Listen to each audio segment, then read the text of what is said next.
Assalamualaikum warahmatullahi wabarakatuh. Nah, di sini kami dari kelompok 2 akan menjelaskan tentang pendekatan sistem dan model-model desain instruksional. Nah, yang pertama, model desain instruksional Gerlach and Ellie. Nah, pengertian dari model pembelajaran. Model pembelajaran merupakan suatu cara yang sistematis dalam mengidentifikasi, mengembangkan, dan mengevaluasi seperangkat materi dan strategi yang diarahkan untuk mencapai tujuan pendidikan tertentu. Nah, ada beberapa bentuk model pembelajaran yang digunakan. Salah satunya adalah model pembelajaran Gerlach dan Ellie tahun 1971. Nah, Gerlach dan Ellie mendesain sebuah model pembelajaran yang cocok digunakan untuk segala kalangan, termasuk untuk pendidikan tingkat tinggi. Karena di dalamnya terdapat penentuan strategi yang cocok digunakan dan disampaikan oleh peserta didik dalam menerima materi yang akan disampaikan. Di samping itu, model Gerlach dan Ellie menetapkan pemakaian produk teknologi pendidikan sebagai media dan penyampaian materi. Model ini merupakan suatu upaya untuk menggambarkan secara grafis, untuk metode perencanaan pembelajaran yang sistematis. Di sini adapun komponen model pembelajaran Gerlach dan Ellie ini. Yang pertama, merumuskan tujuan pembelajaran atau specification of objectives. Nah, yang kedua ada menentukan isi materi atau specification of content. Nah, yang ketiga penilaian kemampuan awal siswa atau assessment of entering behaviors. Nah, yang keempat ada menentukan strategi. Yang kelima ada pengelompokan pembelajar, dan yang keenam ada memilih media, dan yang ketujuh ada menganalisis umpan balik.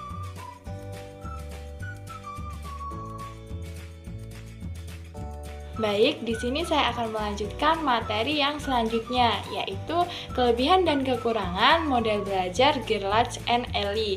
Yang pertama ada kelebihan model belajar Gerlach and Ellie, yaitu adanya kegiatan pretest atau tes awal sebelum kegiatan belajar mengajar dilaksanakan. Nah, dalam model Gerlach dan Ellie, preset atau tes awal merupakan tahapan yang cukup dipandang penting karena guru belum mengenalkan karakteristik siswa.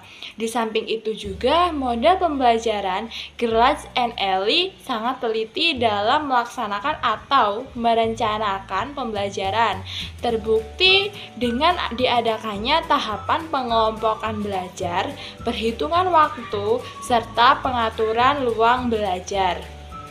Nah, yang selanjutnya yaitu kekurangan model belajar Gerlach and Ellie. Model pembelajaran Gerlach and Ellie ini memiliki kekurangan yaitu tidak adanya tahapan pengenalan karakteristik siswa, sehingga akan membuat guru kewalahan dalam menganalisis kebutuhan belajar siswa selama proses pembelajaran berlangsung.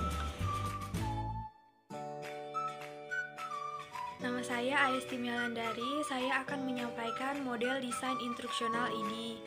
Pengembangan instruksional model ID atau Instructional Development Institute merupakan suatu hasil konsorsium antar perguruan tinggi di Amerika Serikat yang dikenal dengan University Consortium Instructional Development and Technology. Model ini juga menggunakan model pendekatan sistem yang meliputi 3 tahapan, yaitu tahap pembatasan identifikasi masalah, tahap pengembangan identifikasi tujuan, dan tahap penilaian tes uji coba. Selain itu, model ID ini memiliki kelebihan serta kekurangannya. Kelebihan model ini adalah bentuknya dalam 3 tahap yang kelihatan sederhana bagi mereka yang bukan seorang pengembang, sehingga mudah diterimanya model ini. Kemudian, kelemahannya sebagaimana model peningkatan sistem lain yaitu bersifat yang linier dan perlunya usaha dengan dukungan pengambilan keputusan secara mantap. Terima kasih.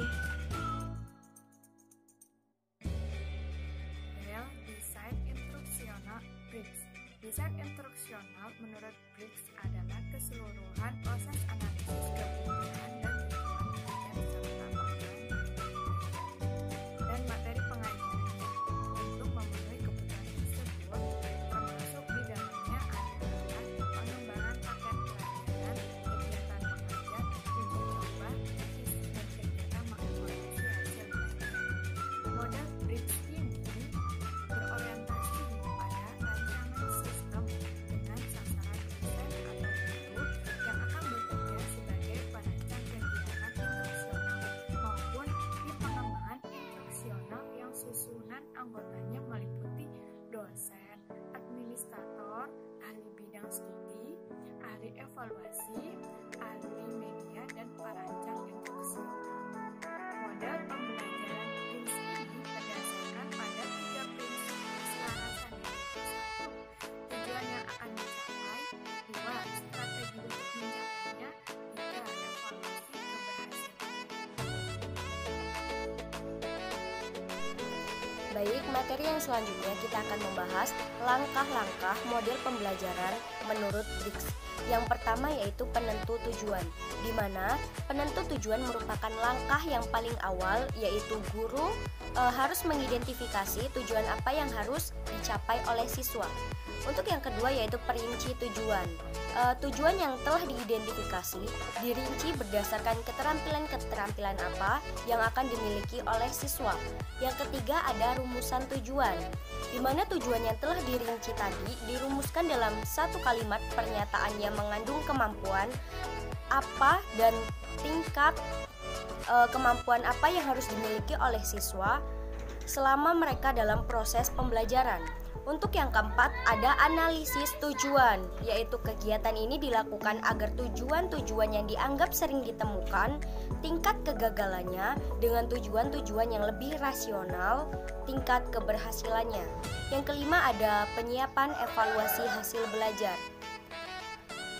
yaitu setelah melakukan hal-hal tersebut, langkah selanjutnya adalah menyiapkan evaluasi hasil belajar. Yang keenam ada sequence dan jenjang belajar, di mana pada kegiatan ini dilakukan sebagai persiapan bagi guru untuk memprediksi kegiatan-kegiatan apa yang akan dilakukan di kelas. Untuk langkah yang ketujuh yaitu penentuan kegiatan belajar, di mana setelah guru melakukan tindakan perakiraan tentang kegiatan apa yang akan dilakukan, maka guru harus menentukan bentuk kegiatan belajar yang akan dikehendaki agar tujuan pembelajaran tercapai. Kemudian langkah yang ke-8 adalah monitoring pelaksanaan kegiatan yang direncanakan, di mana setelah melakukan langkah-langkah tersebut, baik dilakukan oleh guru sebagai individu dan sebagai tim, maka guru hendaknya melakukan monitoring atau pengawasan terhadap kegiatan yang direncanakan. Hal ini dimaksudkan agar dapat teridentifikasi kegagalan atau keberhasilan tingkat mengajar guru.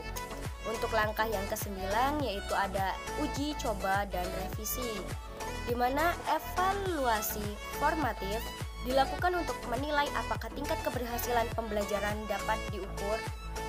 Dan yang ke-10 ada evaluasi sumatif, di mana pada evaluasi ini dilakukan setelah seluruh rangkaian kegiatan dari awal sampai akhir telah selesai dilakukan.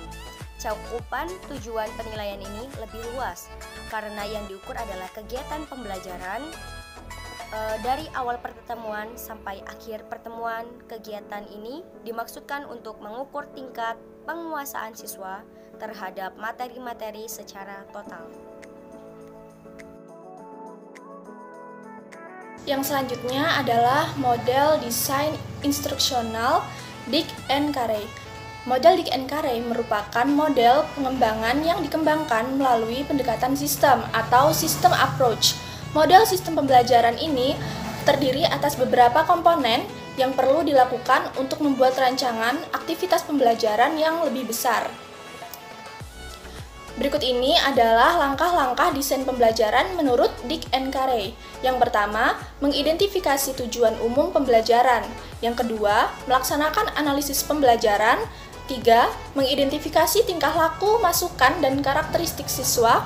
4. Merumuskan tujuan performasi. 5. Mengembangkan butir-butir tes acuan patokan. 6. Mengembangkan strategi pembelajaran. 7. Mengembangkan dan memilih materi pembelajaran. 8. Mendesain dan melaksanakan evaluasi formatif. 9. Merevisi bahan pembelajaran. Dan yang terakhir, mendesain dan melaksanakan evaluasi sumatif. Oke, adapun langkah-langkah dari model pengembangan yang dikemukakan oleh Dick and Carey pada tahun 2001 di halaman 6, yaitu yang pertama adalah identifikasi tujuan atau identify instructional goals, yang dimana kita harus mengidentifikasi tujuan apa yang akan kita lakukan. Yang kedua adalah melakukan analisis instruksional atau conduct instructional analysis, yang dimana dalam melakukan sebuah kegiatan pembelajaran kita harus menganalisis, kita harus memberikan instruksi untuk melakukan analisis terkait pembelajaran yang akan dilaksanakan. Yang berikutnya adalah analisis siswa dan lingkungan atau analyze learners and context, yang dimana kita harus menganalisis si siswa tersebut, bagaimana kondisi siswa tersebut, bagaimana kondisi lingkungan sekitar, apakah mendukung untuk melaksanakan sebuah pembelajaran.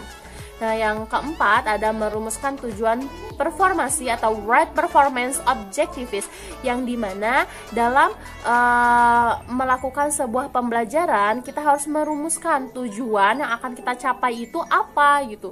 Yang berikutnya adalah pengembangan siasat instruksional atau develop instructional strategy, yang dimana kita harus memiliki strategi sebelum kita melakukan sasaran. Jadi strategi apa yang harus kita laksanakan pada saat pembelajaran tersebut.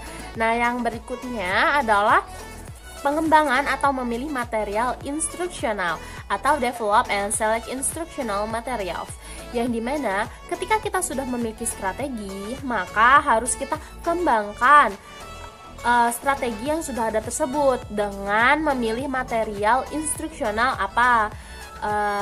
Materi, misalkan pengembangan yang akan kita lakukan yang A, lalu material yang akan kita gunakan adalah A, B, C, ada material A, B, atau C. Jadi kita buat plan per plan agar lebih baik. Nah, yang berikutnya adalah merancang dan melaksanakan penilaian formatif atau design and conduct formative evaluation of instruction, yang dimana dalam merancang dan melaksanakan penilaian formatif itu kita membuat sebuah penilaian yang berdasarkan pada kegiatan yang telah kita laksanakan. Nah, yang berikutnya adalah revisi instruksional atau revise instruction, yang dimana ketika kita telah melakukan sebuah pembelajaran, lalu kita telah melakukan penilaian formatif, maka yang akan kita adakan selanjutnya adalah revisi atau perbaikan untuk memperbaiki pembelajaran pada hari itu. Jadi ketika ada seorang anak atau beberapa anak yang melakukan kesalahan pada saat menjawab sebuah pertanyaan atau pada saat melakukan sebuah pembelajaran, maka kita adakan revisi agar tujuan pembelajaran pada hari itu tercapai dengan sempurna. Yang berikutnya adalah merancang dan melaksanakan evaluasi sumatif atau design and conduct summative evaluation, yang dimana ketika kita telah melaksanakan revisi terhadap pembelajaran yang terjadi, maka selanjutnya kita adakan kembali evaluasi sumatifnya. Jadi sama saja kita mengadakan remedi pada pembelajaran hari itu agar tujuan tercapai. Nah, di dalam evaluasi sumatif ini diharapkan siswa mampu mencapai tujuan atau mampu mencapai nilai minimal nilai standar yang ada. Misalkan nilai standar yang ada 75, maka siswa diharapkan mampu seminimal-minimalnya mencapai nilai tersebut. Oke, sekian presentasi dari kami. Ada salah dan kurangnya kami mohon maaf, dan kepada Allah kami mohon ampun. Kami akhiri. Wassalamualaikum warahmatullahi wabarakatuh.